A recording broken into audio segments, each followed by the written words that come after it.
Hello everyone, जय माता दी सभी को। कैसे हैं आप लोग? माता रानी की कृपा से स्वस्थ होंगे, यही उम्मीद है। माता रानी आप लोगों पर हमेशा कृपा दृष्टि बनाए रखे।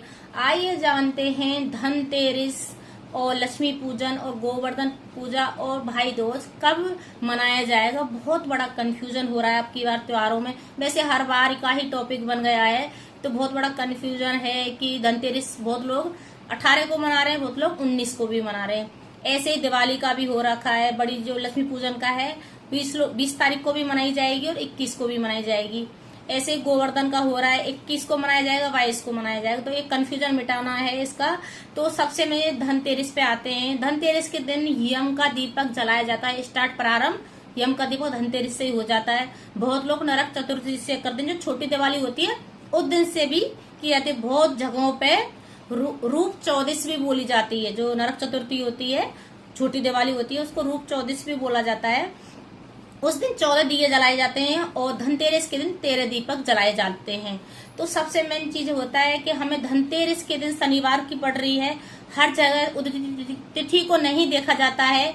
जो शुभ मुहूर्त होते हैं उसमें हमें पूजना होता है। जो लगन होता है उसी चीज में हमें धनतेरस मनानी चाहिए। 18 तारीख को धनतेरस अच्छी मानी जाएगी अगर हम 18 तारीख को धनतेरस पूजते हैं, क्योंकि जो त्रयोदशी है वो उसका दोपहर को समापन हो रहा है। तो हमें तो वैसे धनतेरस की शाम को ही पूजा करनी है, तो फिर वो त्रयोदशी निकल जाएगी, 14 लग जाएगी। तो इसलिए 18 तारीख को ही धनतेरस पूजनी चाहिए। धनतेरस में जो सामान खरीदना है, सोना चांदी शनिवार को नहीं खरीदना चाहिए। मेरे अनुसार तो संडे के दिन खरीद सकते हैं कि दोपहर तक त्रयोदशी लग रही है। और धनिया, झाड़ू और सबसे मेन चीज होता है कौड़ी और नमक वगैरह, जो पोटली बनानी होती है उसकी सामग्री आप खरीद सकते हैं धनतेरस के दिन। कुछ बर्तन, क्योंकि जो धनवंतरी जो सागर मंथन के दौरान धनवंतरी देव जो प्रकट हुए थे वो कलश लेके प्रकट हुए, तो हमें कुछ कलश रूप बर्तन जरूर खरीदना चाहिए धनतेरस के दिन। तो आप ऐसे खरीद सकते हैं। अब आता है नरक चतुर्थी के दिन हमें क्या करना है। उस दिन 14 दीपक जलाने हैं आपको, और यम का दीपक भी जरूर निकाला जाता है 14 के दिन। फिर आता है कि लक्ष्मी पूजन में भी कंफ्यूजन बना हुआ है। तो वो 20 अक्टूबर को लक्ष्मी पूजी जाएगी और उसका पूजन शुभ मुहूर्त में बताऊंगी।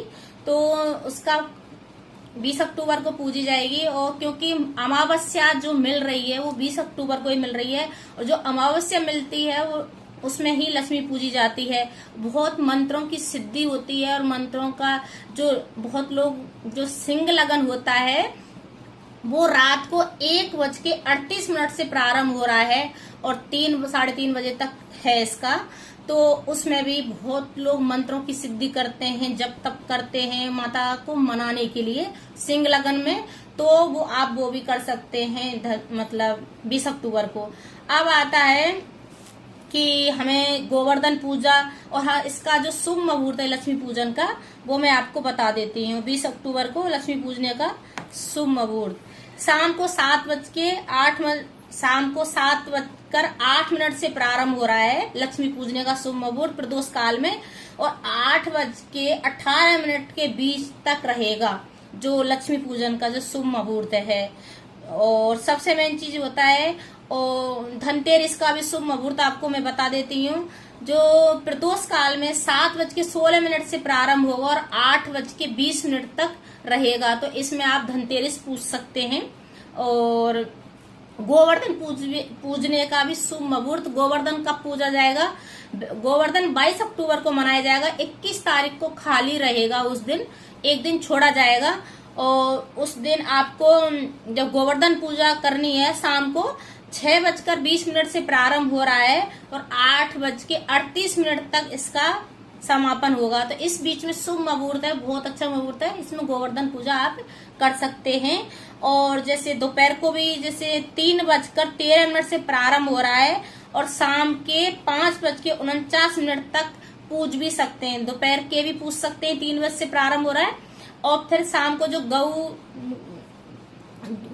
लगता है गौ लगन, तो उसमें भी आप 6:20 से प्रारंभ हो रहा है और 8:38 से समापन हो रहा है। इस बीच में भी आप गोवर्धन पूजा कर सकते हैं। अब आता है भाई दूज। भाई दूज का भी कंफ्यूजन बना हुआ है। तो इसमें 23 तारीख को पूजा जाएगा, मतलब भाई को जो टीका होता है भाई बहन के यहाँ जाता है और वहां पर खाना खा के आता है, तिलक टीका करवा के आता है। इससे क्या अकाल मृत्यु नहीं होती। जो यमदेव थे वो यमुना जी के पास गए थे और उन्होंने अपनी बहन के घर जाके खाना खाया था, उनसे टीका करवाया था। तो उन्होंने बोला था जो भाई अपनी बहन से टीका करवाएगा भाई दूज के दिन, तो उसको कभी भी अकाल मृत्यु नहीं आएगी। तो ऐसे ही माना जाता है, उसी उपलक्ष्य में भाई दूज मनाया जाता है इस वजह से। और जो कंफ्यूजन बना हुआ है त्योहारों का, वो बिल्कुल भी कंफ्यूजन ना करें। धनतेरस 18 तारीख को ही मनाई जाएगी और जो छोटी दिवाली है वो 19 अक्टूबर को ही मनाई जाएगी और बड़ी दिवाली 20 अक्टूबर को मनाई जाएगी। 21 तारीख को खाली रहेगा उस दिन और 22 तारीख को गोवर्धन पूजा होगी और 23 तारीख को भाई दूज मनाया जाएगा। इस बीच में आप पूजा पाठ कर सकते हैं, बिल्कुल भी कंफ्यूजन नहीं है। मैंने शुभ मुहूर्त बता दिए हैं, दोबारा से आपको और रिपीट करा देती हूँ। धनतेरस का शुभ मुहूर्त 7:16 से प्रारंभ होगा, 8:20 पे इसका समापन हो जाएगा धनतेरस पूजा करने का। अब आता है जो लक्ष्मी पूजने का जो शुभ मुहूर्त है प्रदोष काल में, वो कितने बजे से प्रारंभ हो रहा है। तो 7:08 से प्रारंभ हो रहा है शाम को और 8:18 पे इसका समापन हो रहा है जो लक्ष्मी पूजने का 20 अक्टूबर को। अब आता है जो गोवर्धन पूजा की जो शुभ मुहूर्त है, गोवर्धन पूजा का 6:20 पे प्रारंभ हो रहा है और 8:38 पे इसका समापन हो रहा है। जो सबसे अच्छा मुहूर्त है गोवर्धन पूजा का, वो आप ऐसे कर सकते हैं। और वैसे एक मुहूर्त और भी है दोपहर का 3:13 से प्रारंभ हो रहा है, शाम के 5:49 पे इसका समापन हो रहा है। तो इस बीच में आप शुभ मुहूर्त की में ही पूजा कर सकते हैं और माता रानी को 5 पान के पत्ते जरूर चढ़ाना चाहिए। और जो सिंह लगन में अगर माता रानी की पूजा और अर्चना करते हैं, बहुत ज्यादा लाभकारी होता है, मंत्र सिद्ध होते हैं। 1:38 से प्रारंभ हो रहा है 20 अक्टूबर को रात को, जो 21 लगेगा उस दिन, और 3 साढ़े 3 के बीच में समापन हो रहा है। तो इस बीच में आप सिंह लगन में माता रानी का जप तप कर सकते हैं, कुछ यंत्रों की सिद्धि कर सकते हैं अगर जो करना चाहता है। अगर मेरी वीडियो अच्छी लगी तो लाइक करें, शेयर करें, कमेंट करें, सब्सक्राइब करें। जय माता दी सभी लिखे कमेंट में। हर हर महादेव सभी को। जय माता दी।